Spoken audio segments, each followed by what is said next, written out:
just fueled in New Liskeard, Ontario. Surprisingly, the price here is cheaper than in Barrie, which was totally stupid. $1.17 Canadian per liter.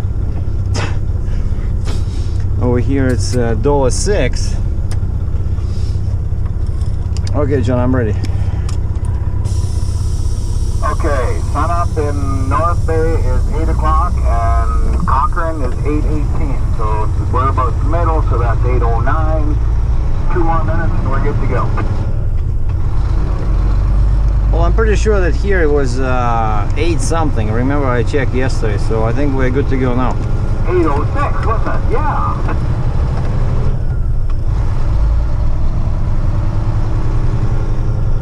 Yes, it was. Now that you mention it, it was 8:06. So we are good. Continue on Ontario 11 north for 215 kilometers.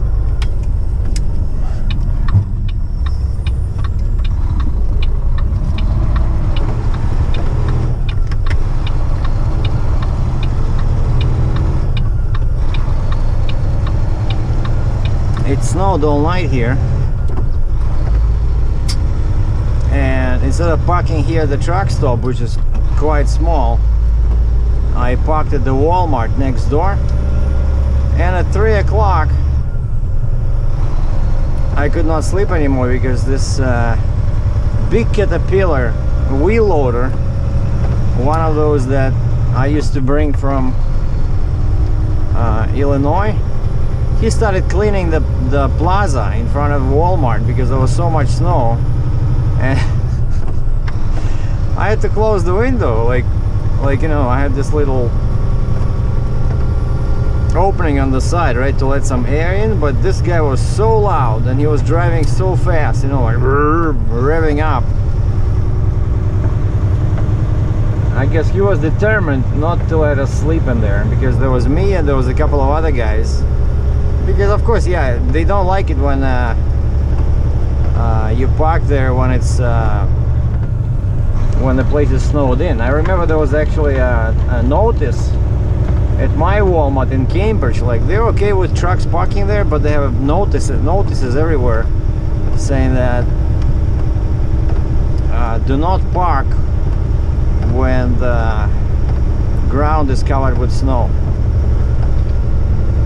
And I hope this is a recording, because this is the first time I'm using this new GoPro Session 5.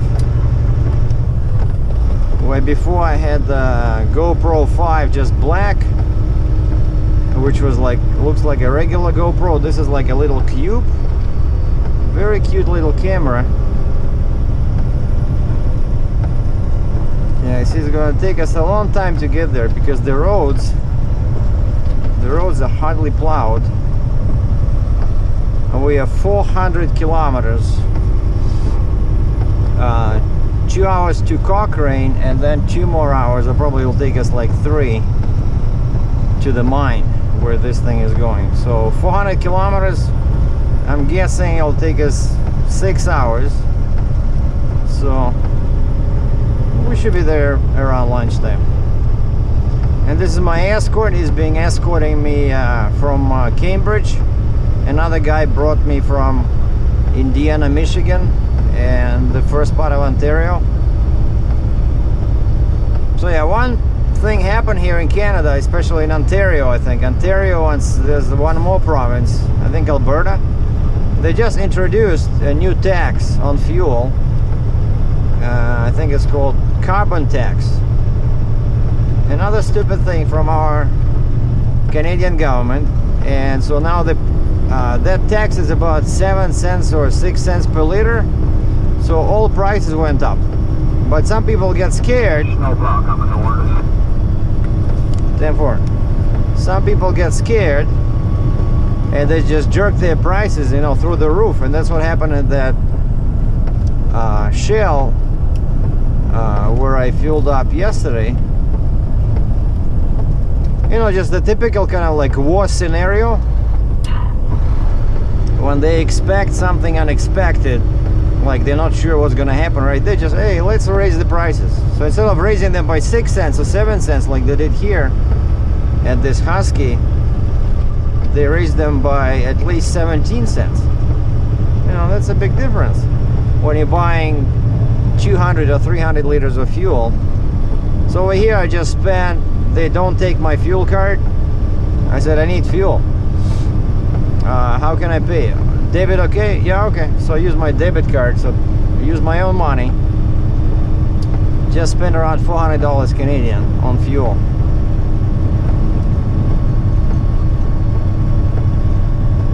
Well, at least when the sun comes up, it's gonna be a little bit merrier.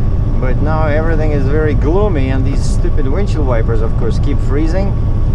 And when I think about this, I'm always surprised, like, why they cannot come up with some design. You know, this is 21st century. Why you cannot make the windshield wipers, like, put some heaters in them, you know? Because this, what I'm using, just the AC for the windshield, that's what it does. It actually makes things worse because the snow starts freezing and the windshield wipers start getting some ice on it, and it stops cleaning, you know. So you need this heating element right on the wiper. Warm air at the windshield only makes things worse. Anyway, enough complaining. I'm moving, I'm making money.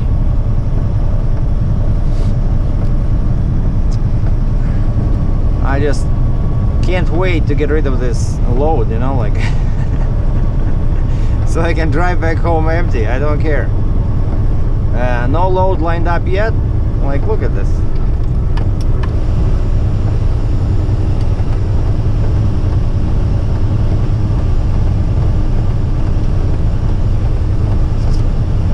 Very difficult to drive in conditions like this.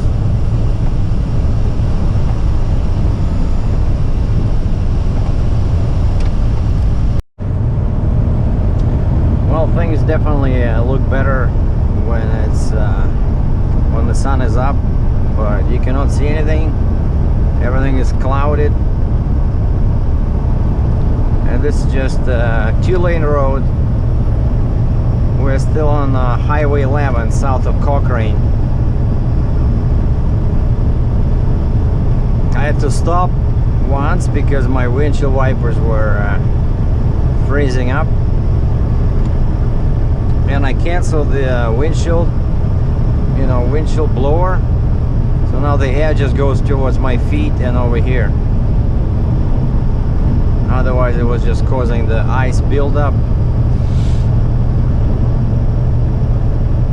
It's gonna be a very long drive. We're still on the good road. I wonder what the road to the mine would look like. I was just talking to the escort, and we agreed, we really hope they did some plowing over there. But this area is snow blowers up on the shoulder up here. Keep an eye. on the right shoulder. Yeah. 10-4.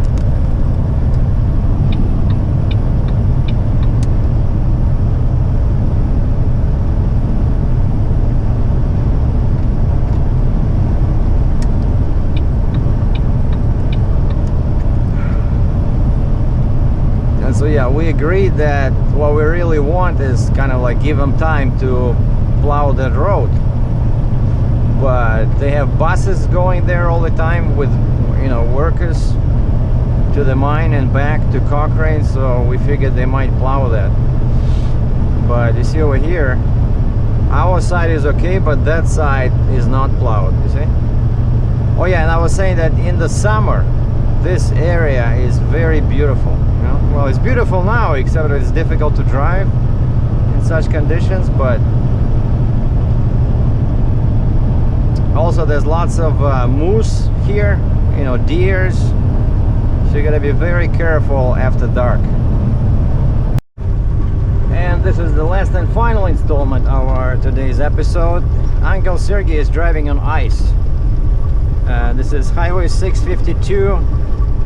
Now we're gonna be turning left, and I thought it would be plowed. No, it's not plowed. So So just basically snow and ice. See, that's it. What?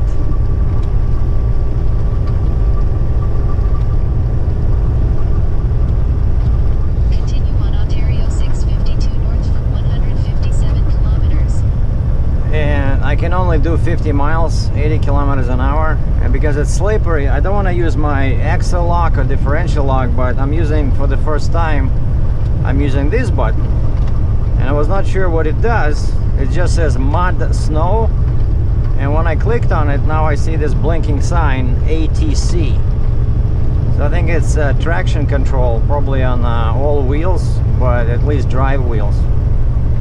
And the road is, as you can see, it's hard to see because this camera shoots in a very wide angle, but it's just I'm driving on somebody's tracks.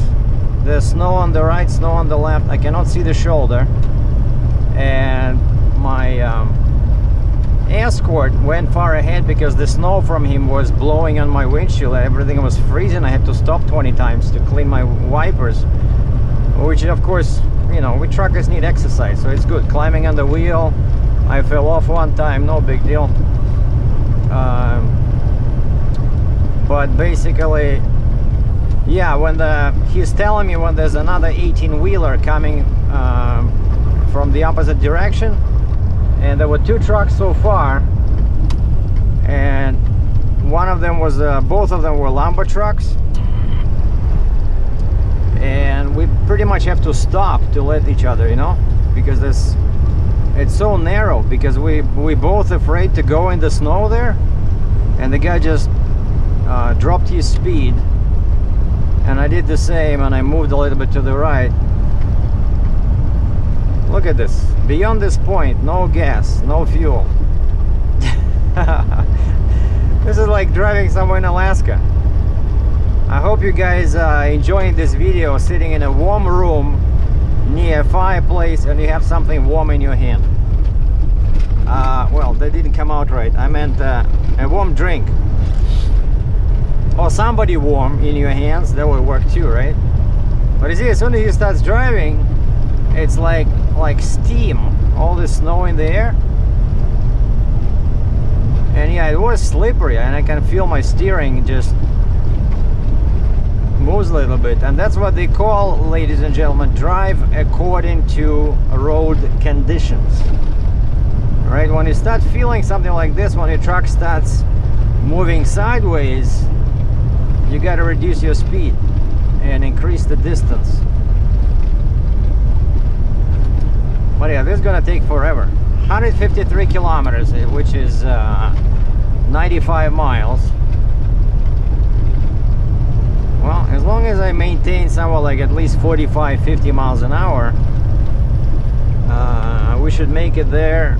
My tablet says 20 minutes past 1. Now it's 11. Yeah, right. I'm thinking we're gonna be there probably around 3 o'clock, if maybe 2. Which does not leave me any time to come back empty. No, I can come back, but it'll be dark. And this kind of road,